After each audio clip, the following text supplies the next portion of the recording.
The Frederick Quinny Lawson Ballet West Academy is excited to announce their summer programs. Come explore Salt Lake City and all that Ballet West has to offer. We are launching an exciting chapter in 2023 under Academy Director Evelyn Cisneros-Legate with the return of our strong summer programs and year-round professional training division. This year, we will also have student housing beginning August of 2023. A variety of summer programs are available for students ages 9 and up. Our flagship program at the downtown Salt Lake City campus begins June 13th with 5 and 3 week options. Auditions across the nation in partnership with Art Emotion begin in January with 22 audition cities. Students are given the unique opportunity to train with master faculty, including guests from the main company and special visitors like Karen Averty and Megan Fairchild. Start your journey to Ballet West Academy today at academy.balletwest.org and use code BWPOD, that's BWPOD, for $5 off your audition fee. Hi everyone, Michael here. I just wanted to let you know about 2 very exciting events that I'll be moderating here in New York City. The first is with our longtime collaborator, Works in Process, on Sunday, January 22nd at the Guggenheim. I'll be interviewing choreographer Troy Schumacher, Pulitzer-nominated writer Karen Russell, and composer Ellis Ludwig-Leone about their collaborative, dance-driven musical theater work, The Night Falls. The following day, Monday, January 23rd, I'll be moderating a discussion at the David H. Koch Theater at Lincoln Center with choreographer and Tony Award winner Justin Peck about his first full evening work, Copland Dance Episodes, featuring live performances from the dancers of the New York City Ballet. Tickets can be found for each of these programs at guggenheim.org/initiatives/works-process and nycballet.com/educate/public-programs/inside-NYCB. Welcome to Conversations on Dance. Before we get started, be sure to subscribe to the podcast through your favorite app to be automatically notified of new episodes when they go live. While you are there, please take a moment to leave us a review. Leaving a review takes just a second and goes a long way in helping us grow the podcast and supports us in this endeavor. We appreciate you joining us today. Now, let's get to the episode. I'm Rebecca King-Ferraro. And I'm Michael Sean Breeden, and you're listening to Conversations on Dance. On today's episode of Conversations on Dance, we are joined by New York City Ballet soloist Mira Nadon. Mira joins us for a special bonus episode discussing her role as the central ballerina in Justin Peck's upcoming premiere, Copland Dance Episodes. She gives us an inside view of New York City Ballet's first non-narrative full-length premiere since George Balanchine's Jewels, discussing the creative process, her character's emotional arc, and what audiences can expect to see at the premiere this January 26th at the David H. Koch Theater.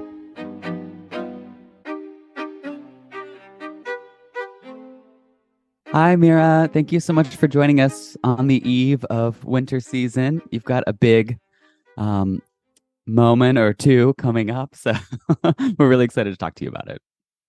Thanks for having me. Excited to be back. I was thinking maybe just before we get diving into winter season, I wanted to hear a little bit how your ankle surgery recovery went. I'm hoping that you're fully recovered now. Last time we talked, you were kind of in the midst of it. How did it go? Yeah, so I saw Michael in Vail, and in Vail I was still on flat and kind of starting to do point for center and bar. But I ended up doing fall season, and I know you got the surgery, like recovery. It's not like all of a sudden you're better. So it's still like working on the scar tissue and all that stuff. But I've been able to go back to my full rep, and I'm not really thinking about it when I'm dancing. And it does require a lot of maintenance. But we're getting there. So nice. I'm very happy I did it. Much better than before. Good. It feels better. Good. Right. Good. I'm glad to hear that. That's great. Right. And I'd love to hear a little bit about your Nutcracker season, because you did debut in Sugar Plum, which sadly I had to miss this year. But like I always say, the good thing is Nutcracker comes back. Mm-hmm. So what was your experience doing that beautiful pas de deux? Yeah, I mean, it's like obviously such a dream role. So it was really exciting to get to do like that. Music is just the best. So it was really fun. And yeah, I'm excited to keep on like growing in it and revisiting it. Was that something that you had learned in the school? Like, was it kind of in your body? Yeah, I mean, like you work on little sections in pas de deux class at SAB. So sure, that was fun. Actually, Gilbert Bolden III and I, we used to partner at SAB, and we we're going to do the family Saturday together, which would have been really fun. And then he ended up getting COVID, so we didn't do it together. But that's so. So how many shows did you have? I had Sugar 2. Plum. That's so Mhm. great. That is really cool about Nutcracker. Like Michael said, it comes around. You will grow in it your whole career, and it's Yeah. just there's so much Like to explore with it. even Dewdrop this year, because last year I debuted in Dewdrop and I only ended up doing 1 show because then we shut down. So even coming back to that just a year after, it felt so different and just so much more comfortable. And I felt like I had so much more freedom, and like I was like, oh, this isn't bad. I can do this. It's not that stressful.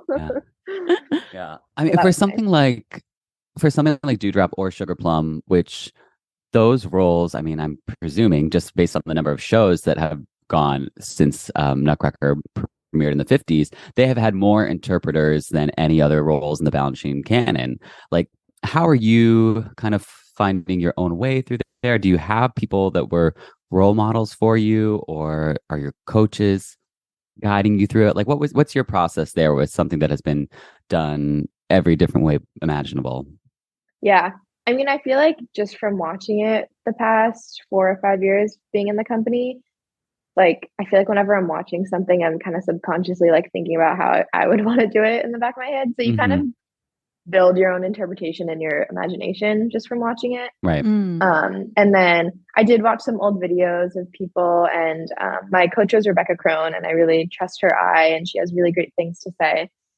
So she helped with that, and there were a couple videos in particular that, like, there's this old video of Mira Calgary, and she was like, "You should really watch this. It's really beautiful." So Oh, yeah, that's so great. I know that like that's also Susie Pilar's go-to Dewdrop video is the Maria Calgary. So I love hearing that we're all on board with Maria. We love Maria. Yeah, she's beautiful. Well, that's helpful too, because like Michael said, I mean, you can go probably and get lost for hours and hours watching Dewdrop videos, right? So if someone tells you like, here's where to start, what to kind of be looking for, that can be really helpful, I'm sure. And I wonder too, like, there's so many specific moments in Dewdrop that for me would be very scary, like the turning moments. And you were saying it felt more comfortable this year. Did you feel like you were able to kind of like enjoy those tricky moments too, or was there still kind of some nervousness surrounding those big moments? Yeah, I mean, so I ended up having 3 shows of Dewdrop this season. So I think the first show happened on this day where like 10 people tested positive. So just there was some bad energy in the theater. Right. So I felt like I didn't really enjoy that one, to be honest. Right. Because I had like 5 of the people were close contacts to me. So I was like, well, I have COVID. Right. And luckily I did not have COVID, but I feel like definitely by the 3rd one, like that was one of the most fun shows I've ever had. Like, I don't know what it was, just like being tired and being like, whatever, it's fine. But like, I feel like I wasn't stressed out at all. Like, I mean, it's also like, there are hard things, but like you can do it and you can also like make it work with whatever happens. But yeah, I had a lot of fun in that. Even I like came off stage in between emphasis and I was like, I'm having so much fun. And everyone was like, yeah, you were like beaming at us as you pointed toward us. Like we could tell. Oh, that's so funny. I love there was I think Lauren Johnson posted this, and then I later found this book in my parents' home where it's just a little Nutcracker book, and they have extended writings by Suzanne about Sugar Plum and Heather about Dewdrop. And Heather talks about how I mean, at first I laughed because I was like, only someone who like has such a wide rep would just be like, oh, it's not really a thing. But Heather was like, I mean, it's not the hardest. No, it's nowhere near the hardest part I have to do. So, you know. But it is like everyone gets really, I think everyone just builds it up and gets really stressed. Right. Because it obviously it is hard and you're really tired by the end, but you're not on stage for that long actually. Right. You have those 5 entrances, but they're only like a few 8s each. And the hardest thing is the turning sequence. But the turning sequence, you only ever have to do, well, I guess at the end you do what, 4 consecutive wet days before your pull in? Yeah. Or 3? Yeah, 3 or 4 maybe. Yeah. Yeah. So if you think about it, you're only on one leg. Yeah. If you're only on one leg for 3 times in a row, like that's like, we can all do that. Like, just in the same way that every day you wake up and do. Yeah. We can all do that. Like I can strap up my point shoes. Everyone does it. Right. But there's also so many moments of freedom in between, I feel like, right? I mean, I've never danced it, but when I watch it, it's like there's freedom moment, and then like a stressful one, and then a freedom one, and then a little stressful one. So it kind of once you get past the 3rd entrance, there's nothing technically hard. So then it's just fun. Right. Yeah. Right.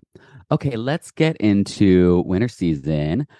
Firstly, maybe we'll talk for a second about your big premiere tomorrow, which was a little unexpected, but you'll be Hmm. performing in the first aria in Stravinsky Violin Concerto, Yes. which is, of course, an iconic role. Yeah, I'm so Is this excited. something that yeah, I mean, I'm excited to see you in it. I'm coming on Thursday. Mhm. Yay. Um, and is this something that you were able to rehearse a lot? Because like I said, um, this was a later casting notice for Hmm. you.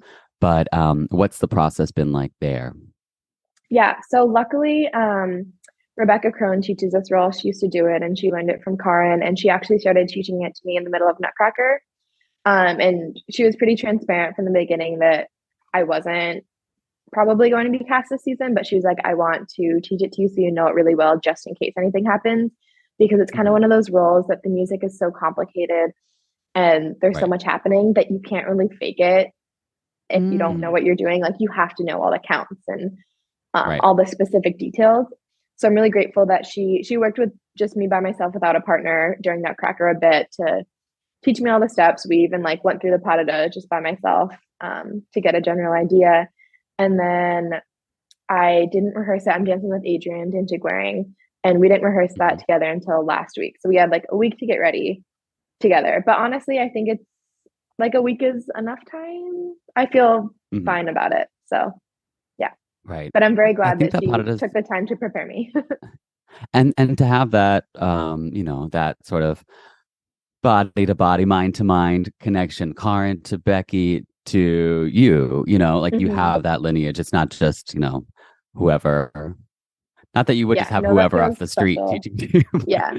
yeah. Yeah, no, and Um, we went through and like in one of our rehearsals, we watched a video of Karin together and just kind mhm. of, looking at certain moments. And there are a couple little things that Rebecca was like, Karin would always tell us to do this, but we didn't do it. But like, we're going to change it back now.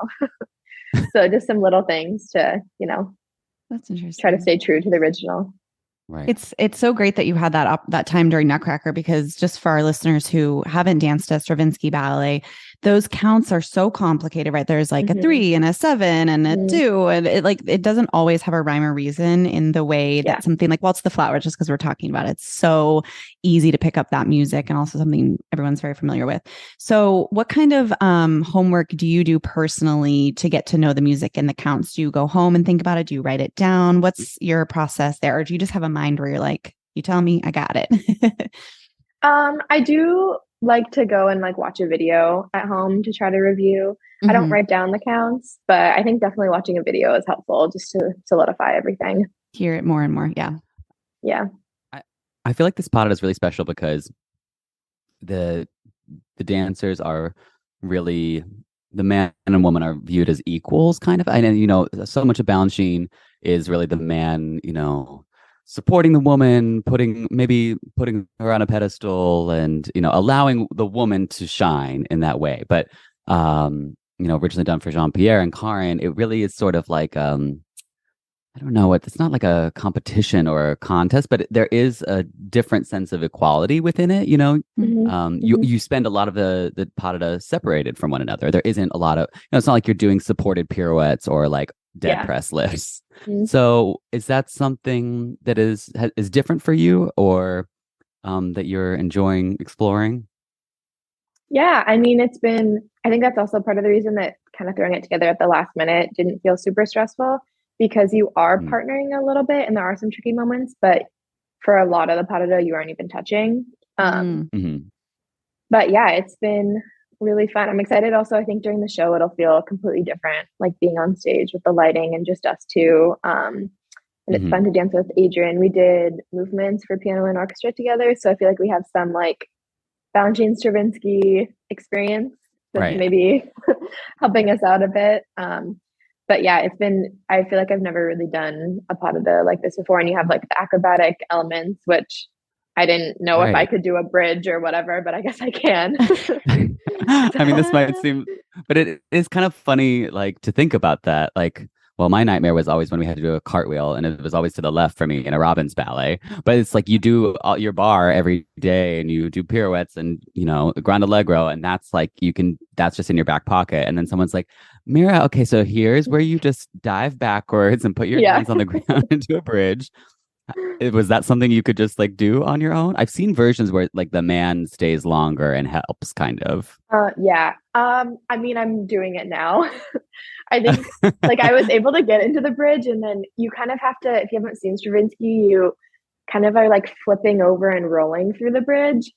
And for some reason, being upside down, I like couldn't figure out which hand was which and like how to move. And the first time I tried it, I just like collapsed to the floor. But once you know what you're doing, it's fine. So Right. Trial and But error. I think but right. I'd I say think that's such like getting a up is the hardest part for me. Do you have to get up by yourself? I'm not remembering the choreography specifically. Yeah, I mean, you're supposed to. The guy can always help you up if you need it. That's like massive Right. ab strength. Like, yeah, and like I guess it's a lot of heaving coordination yourself too. up. Like, yeah. couldn't be me. Okay, so let's get to the main event. You will be headlining. Your name is on the marquee. You'll be doing the big ballerina role for Justin's full evening premiere, Copland Dance Episodes. It's the first non-narrative full evening work at New York City Ballet since Jules. Let's rewind, I guess, to what would be the beginning of this process. Unbeknownst to you, when you first learned rodeo, is still in its entirety performed as the first section of Copland Dance Episodes. So was this a ballet? Was rodeo ballet? You know, you guys learned so many things at New York City Ballet, and your attention can be very divided. So if you're like fourth or fifth down the line, it's not necessarily something you're going to get to work on a lot. Or, you know, it's oftentimes, like you said, with Becky teaching you Stravinsky, can be like, this is a for later thing. Know that we want you to do this eventually, but, you know, so you're called to it, but maybe you have other rehearsals that you're in. But what was the situation with rodeo? Did you ever have a chance to get to work on it before you knew that Copland Dance Episodes, this big full evening, was going to happen? Yeah, I mean, it was kind of the situation where I was called, but there were, I think, 3 dancers who already performed it. And usually they only do 2 casts at a time. And then there's also someone in front of me that understudied it. So it was a situation where I was super excited to learn it, but didn't really anticipate doing it in the foreseeable future. Right. But did you get to work on it at all? Like, or was it just like a back in the room? I think it was mostly like the back of the room. Like, I'm doing this. Yeah, like if there are 5 minutes left, I think Craig Hall would be like, "Do you want to try something?" Right. But never really worked on it in depth. So tell us then when you guys started tackling the rest of the ballet, when Justin Peck got in the room with you guys and started that. Yeah, so I think we actually started during fall season.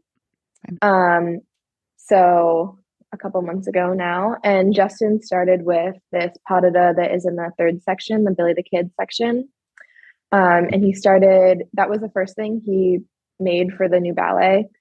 And then we had an additional week of rehearsal before Nutcracker, where the only thing we did was work on this ballet. So that was really helpful and productive. And a lot of the ballet came together then. And then throughout Nutcracker, we were putting together the finishing touches on the ballet. So yeah, it's been a long time now, but it's been wonderful. I've never had this much time to work on a ballet.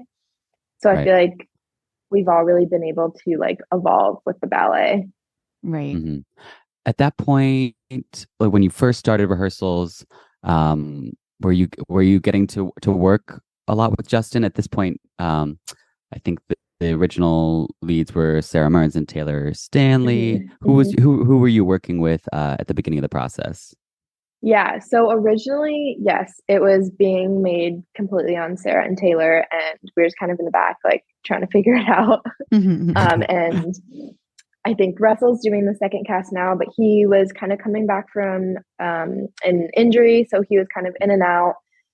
So it was just us understudies in the back, like trying to grasp at something and like frantically trying to pick up the steps. Because I feel like I haven't actually worked with Justin in depth much. Like I've understudied a lot of his new ballets, and because I was in Principia, and I've done a couple of his ballets, but we haven't really worked like one-on-one closely much. So I feel like it's always like a little stressful especially when you're understudying someone like Sarah, and she just makes everything like look amazing and great on the first go around because she's such an incredible artist. And you're just like trying to get the steps and get the details, and there's like so much happening.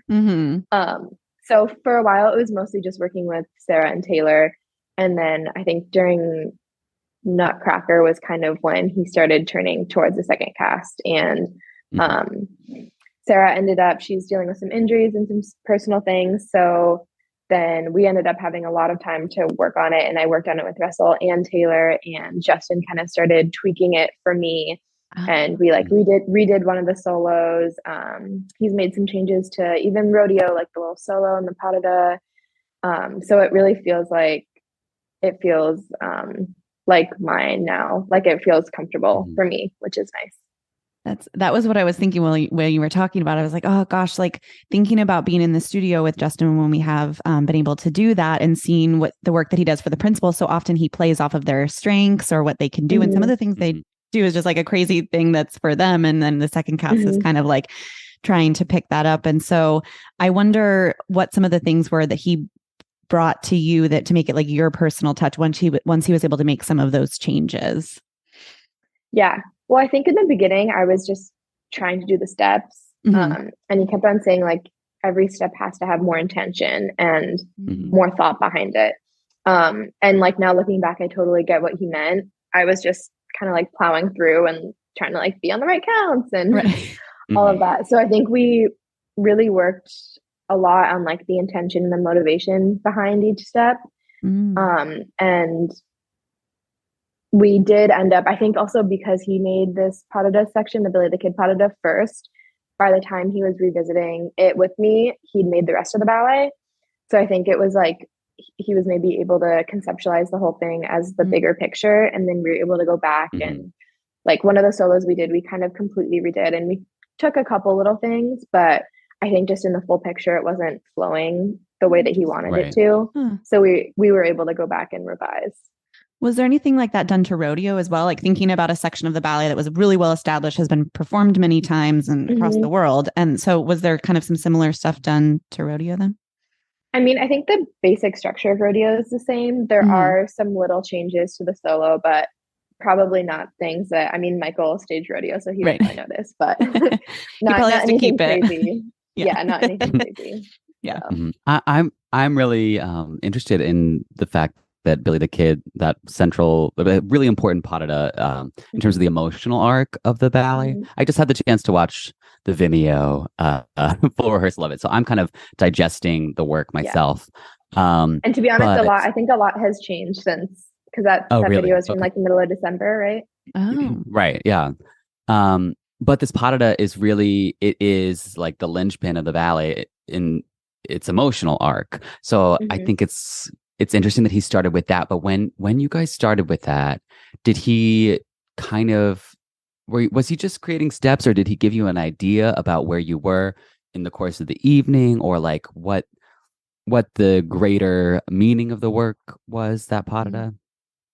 From what I'm remembering, like he may have given us kind of a vague outline in the beginning, but I think it wasn't, at least for me, until recently when we started working on it more in depth, that he did get really specific about the emotional arc and like all the feelings behind it. And I did ask him, and he said he's trying to be a bit more elusive about it and not share from his perspective, but I can share like what my experience in it has been. So should I give you like a rundown of my arc? Yes. Yeah, let's talk. I think actually you start with rodeo. Yes. Some dancers in the cast have actually asked me recently, like what is the story of your character? And I've told them, and then they're like, oh wow, that makes so much sense. Like I feel like I have new things to look for. So I feel like it could be interesting for an audience member to kind of know for. Let's hear. So it's basically the relationship between Taylor and myself is kind of the through line of the whole ballet, and the ballet kind of ends up charting the length of the relationship. So I think rodeo starts, and to me it feels very playful and energetic and fun and optimistic. and we go off stage doing this series of jumps on a diagonal. And then when we come into the second section, which is Appalachian Springs, we enter doing the same step. And we kind of have this repeated diagonal of doing this step throughout the stage, almost like we're going off stage and circling back around, just continually doing it in a loop. And Justin gave us the imagery that that's like each year, each time we come across the stage, another year has gone by.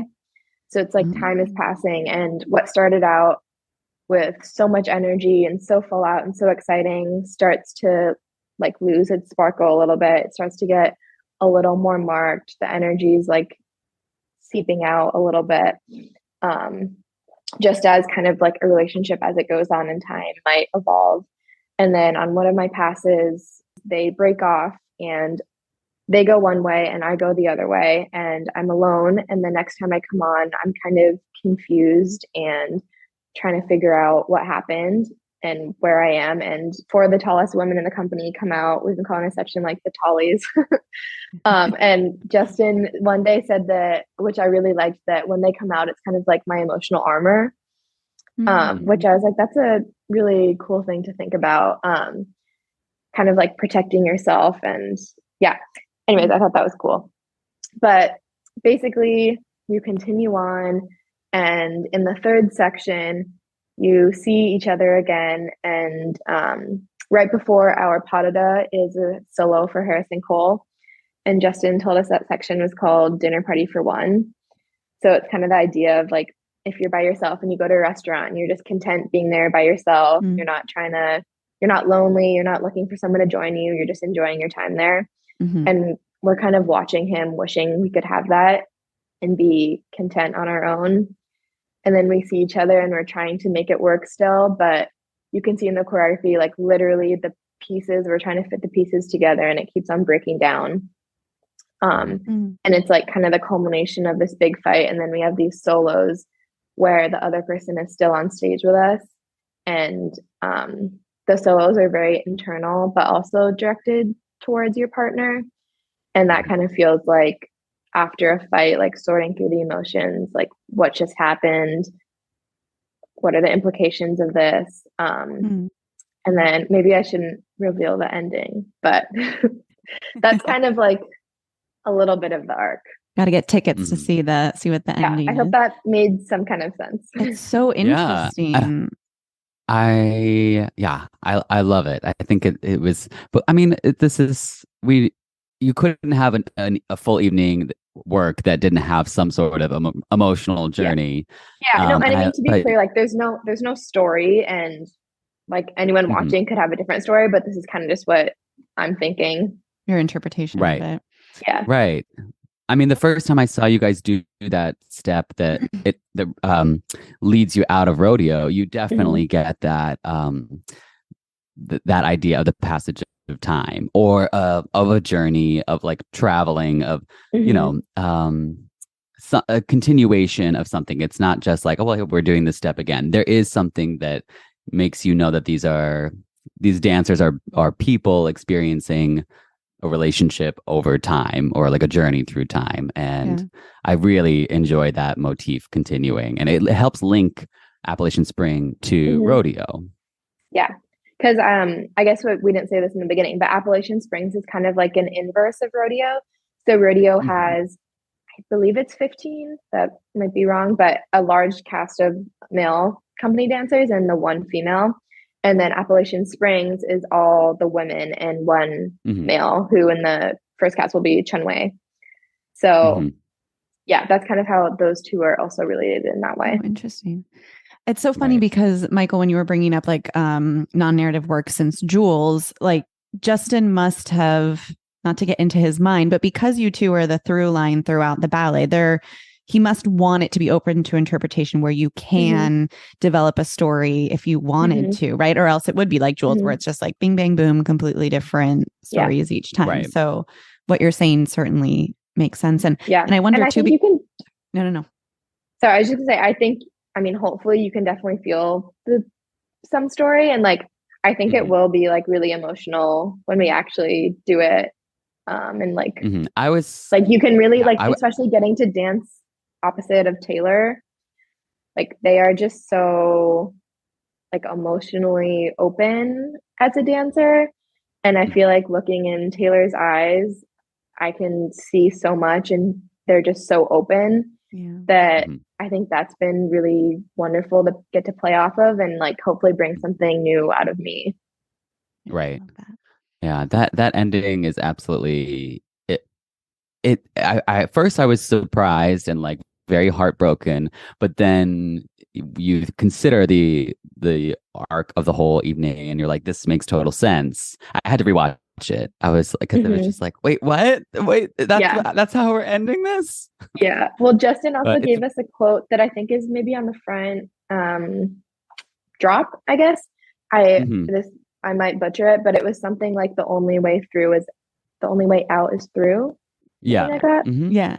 It's in the marketing for the ballet. Yes. I think that also is, like a theme of the ballet. The only way out is through. You have to continue forward. And yeah. Well, you guys have really teased it because now I'm like, what happens at the end? But I think you'll tell me offline after this. But Mira, thank you so much for chatting with us. Married to You this week. Tell us what days you're performing this week and then other things you're doing in winter season for our listeners who want to get those tickets. Yeah. So I am in Stravinsky on the 17th and the 19th. And then my numbers start getting fuzzy. But the next week I'm doing Stravinsky on Wednesday. And then the Copland premieres on Thursday. And then I'll be dancing it on Saturday night as well. We only get casting 2 weeks in advance, but I'll be doing 2 more shows of the Copland at some point. Yeah. I have to, before we round out, make one plug for myself related to Copland Dance Episodes. Sadly, Mira will not be joining me at the Inside NYCB event that's Monday, January 23rd. I think originally she was going to, but then she has to do the premiere and we have to let her focus on more important things. But this was great for me. This was great prep for me for that event. So anyone that would like to hear more about Copland Dance Episodes, it's Monday, January 23rd at 6:30 p.m. at the David H. Koch Theater. And so we can prime you for the premiere even more. We all want to see Mira on this historic night. And yeah. So we're putting tickets for Michael's thing in the description of this episode in case anyone would like to go to the Inside New York City Ballet. Thank you, Mira, so much for your time as always. We love seeing you married. We know you'll be beautiful. Thanks. Thanks, Mira.